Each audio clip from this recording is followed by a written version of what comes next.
Okay, here we go.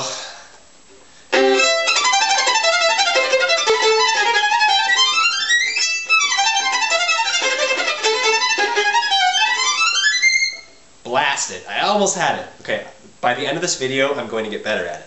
Here we go. So, this stroke is called spiccato. And every bow has a little bit different of a bouncing point. My bow, because it's a La Fleur style, which is a little bit more of a, I guess, kind of Baroque style. The bouncing point for me that I found ends up being a little bit higher than some other bows. So it ends up being right about here. Oh, and I probably should mention how I found the bouncing point. So if you go up here, and I'm just doing this little motion where I'm initiating with my elbow just a little bit so that my hand does this kind of feeling. So it looks kind of retarded. That's what I think of, just this little flapping feeling. But up here, let's say, you just do that flapping motion. I don't get any bounce. Or down here, all I get is a scratch. But when you move it down,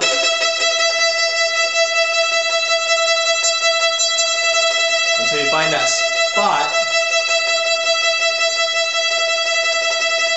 like right there, then there's a certain spot in the bow where it just wants to bounce. You can't keep it on the string. And don't be tense here at all when you're finding it. But you see that? And if I come really close, you can almost tell that my bow's not even coming off the string, really. It's staying kind of on the string, but the stick of the bow is moving up and down like this. And that, I think, is what's giving the sound. Not necessarily that it has to come off.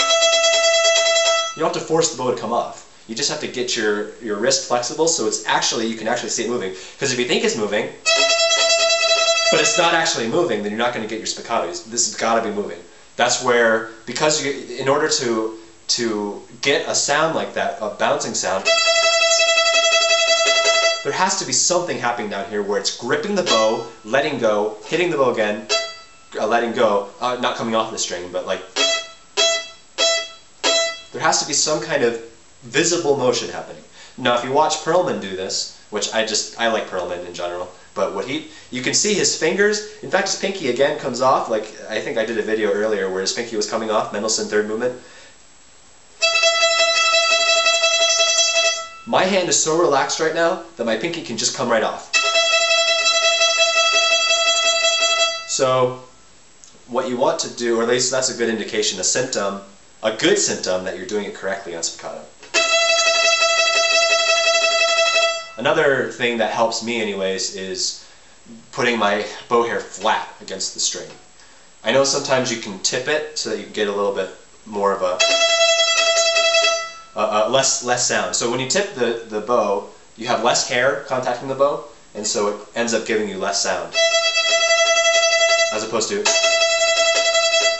which you maybe can't tell because of my camera, but when you come straight on, then your stick, because your stick is curved, directly when it's straight, well, it curves off a little bit to one end, but if you can do it head on with your bow hair flat, like this, and get all of the hairs contacting,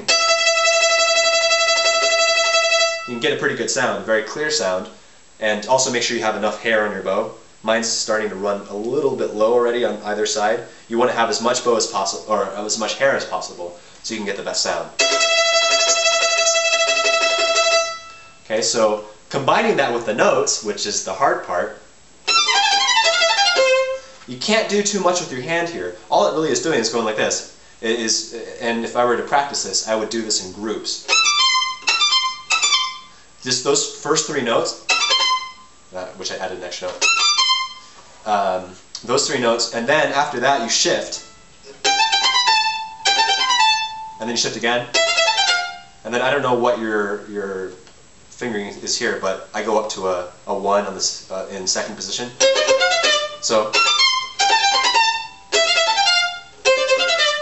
I remember that those are where I need to shift, here, here, and here.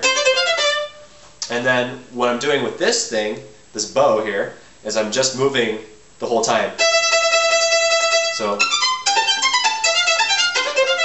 And you shouldn't be changing this at all. If you change this, then you're going to get a different sound, and you probably won't get the same bounce consistent throughout. But if you do it the same way, then when you change strings,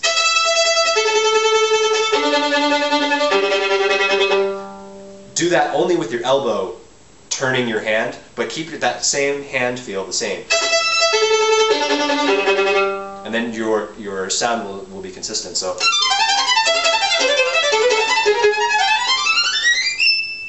And let's see, what else could I say about the spiccato?